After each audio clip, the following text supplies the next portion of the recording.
Yo everyone, welcome back again di Bitcoin Update. Guys, ini kita mau update progress untuk tanggal 6 dan 7 Oktober ya. Sekaligus untuk ekspektasi minggu ini, US government masih shutdown. Jadi kita nggak tahu juga nih. Walaupun udah ada rilis ekspektasi data yang akan dirilis pada hari Jumat ya, non-farm payrolls dan unemployment rate. Cuma setahu saya US Gov sih masih shutdown. Sampai dengan tadi aja tuh beritanya begini nih teman-teman ya. Government shutdown updates. Senate again fails to pass funding bills.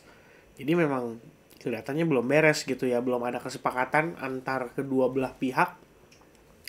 Sehingga pada dasarnya kalau kayak gini ya itu artinya kan market pasti masih digantung. Masih bingung gitu kan.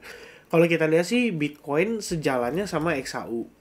XAU udah creating new all time high, bahkan ini udah mau $4.000 guys per troy ounce, which is very very crazy. Meanwhile, kemarin sore sih saya ngecek S&P 500 koreksi ya masih untuk futures marketnya. Cuma kalau kita lihat dari sisi spotnya, ini naik sepanjang sesi New York, tapi kemudian dia terkoreksi gitu ya. Kita sih belum ngelihat dia kayak totally valid bullish yang gimana ya, maksudnya nggak dibilang bearish juga tapi dia juga nggak bullish banget juga gitu. Cuma biar gimana pun it is clearly ya mendekati new all time high. Cuman kalau sampai S&P 500 nanti terkoreksi teman-teman, andai kan kita ngeliat gini gitu ya, saya nggak akan heran kalau Bitcoin juga ikut koreksi ya, karena kalau kita ngecek nih, ini dari sisi derivative market dulu ya. Derivative market kan juga penting buat kita cari tahu. Kalau kita lihat datanya, Bitcoin itu udah lumayan tebel liquidation-nya gitu kan. Di kisaran 115.000 aja tuh udah sampai 11,6 billion dollars. Kalau naik lagi, ya ada sih yang kena likuidasi, tapi nggak sebanyak ketika dia turun. Jadi nanti at some point, market itu pasti akan melakukan yang namanya reset. Ya, lagi-lagi riset ini mencangkup nurunin penumpang di derivatif, liquidations dihajar, terus market ya otomatis open interest-nya drop, ya kan? Di sisi lain, dari sisi fear and greed index juga balik netral dulu. Kalau sekarang aja dia udah greed lagi, itu artinya kan market udah sangat-sangat confident ya, bahwa ini akan terus-terusan nanjak dan bla bla bla gitu. That's why banyak orang juga yang berspekulasi lah, istilahnya memanfaatkan di leverage marketnya. Leverage market ya. Tapi memanfaatkan menggunakan leverage di futures marketnya. Dan itu karena simply mungkin mereka ketinggalan. Ketika mereka sebelumnya dapat kesempatan setup by the dip, tapi kemudian mungkin nggak terlalu tertarik atau mungkin mengharapkan harga terendah yang lebih jauh. Dan pada akhirnya ya Anda begitu ngecek harga, wah udah naik tinggi begini gimana ya, gak dikasih pullback, gak dikasih retracement gitu kan, gak ada correction gitu.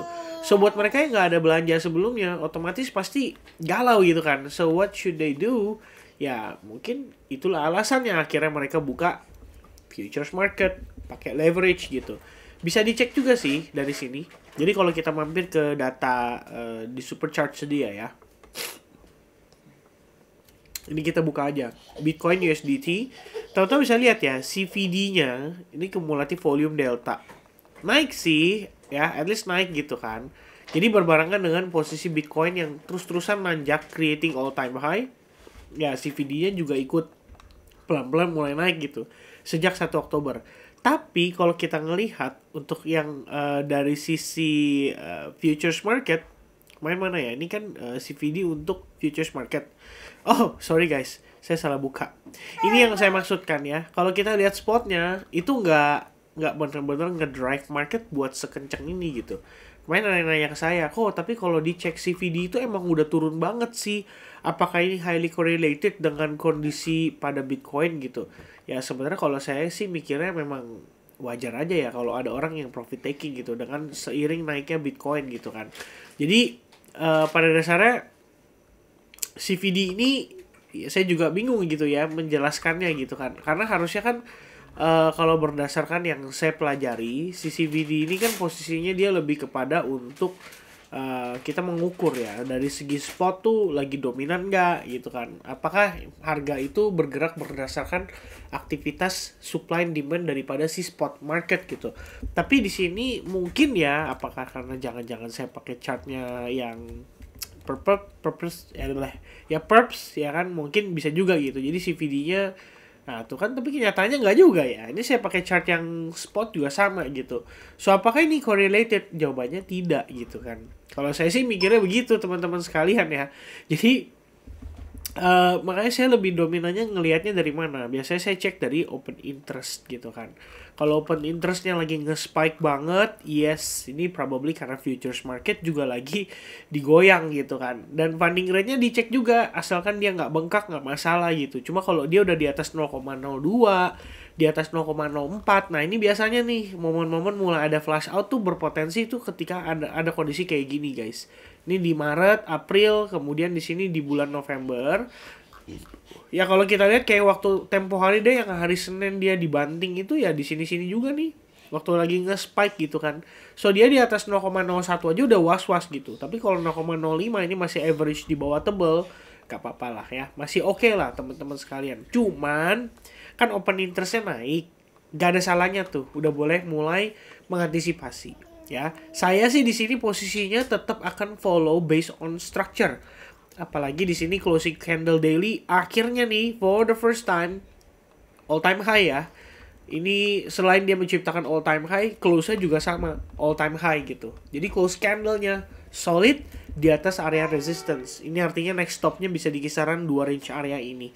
Ini pesimis, ini optimis. Kemudian tidak lupa juga kalau misalkan sampai nanti price action-nya harus mengalami retracement atau dia mengalami retest gitu kan. Perkara dia nanti ngebentuk chart pattern atau mungkin dia simply retest kayak begini atau mungkin cuman ngetes resistance ini dan mantul lagi, itu semua mungkin gitu. Kenapa? Karena kita ngelihat dari internal structure-nya juga gak ada masalah sama sekali. Ya, selama di sini aja dia bullish, Anda jangan coba-coba untuk melakukan spekulasi, menebak kayak ini kayaknya topnya nih, ini kayaknya topnya nih. Nah, pada akhirnya teman-teman malah hancur gitu kan. Dapat hancurnya tuh 2 kali loh guys ya. Artinya hancurnya gini, kamu nggak belanja di spot karena kamu yakin harga bisa turun. Kedua, kamu rugi gara-gara nge-short karena harganya naik lagi. Nah, ini akhirnya ketinggalan 2 opportunity guys. Jadi baik itu spot ataupun futuresnya, teman-teman nggak dapat kesempatan untuk manfaatkan kondisi market yang lagi enak kayak begini. Ini rally-nya pas banget teman-teman sekalian ya. Kemarin saya open 2 position, Ethereum, kemudian Eigen, di luar daripada Bitcoin. Bitcoin saya masuk di hari Minggu. Both hit take profit. Ya, performance-nya bagus banget. Ethereum clean, nggak ada drawdown sama sekali. Nah, ini thanks to following the trend. Begitupun dengan Eigen. Eigen kemarin posisinya di sini. Harga balik, testing ke order block, react, and then langsung naik 3R plus. Ya bahkan sebenarnya bisa lebih sih. Cuman saya udah kena take profit juga di situ teman-teman sekalian. So kalau lihat dari sini, gak ada masalah sama sekali ya. Momentumnya masih bagus. Yes, dia created new high. Tapi kalau kondisi di 4 hour misalnya tadi kayak, oh Vin, tapi ini ngebuntut dan lain sebagainya.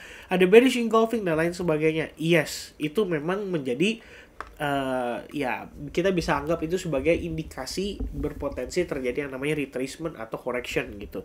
Tapi selama strukturnya aja nggak patah, teman-teman nggak usah spekulasi ya. Saya cuma minta teman-teman untuk berhati-hati aja supaya Anda nggak terlalu greedy, Anda nggak open posisi gila-gilaan, dan nanti begitu flash outnya datang gara-gara open interest yang tadi saya jelasin dia nanjak, futures market yang liquidation-nya udah pada tebel di bawah, Anda jadi kaget gitu.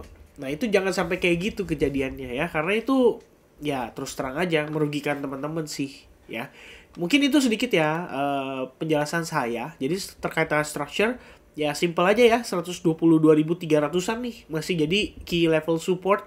Selama level itu nggak broken, fine, Bitcoin masih bisa nanjak.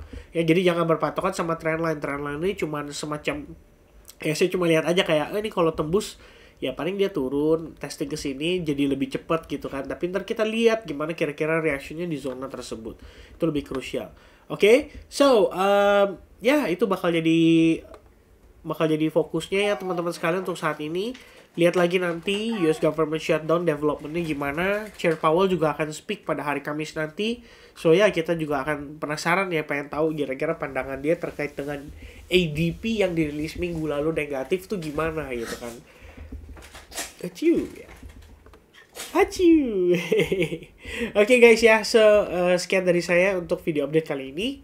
Thank you very much and see you guys again in the next update guys. Goodbye for now. Cheers.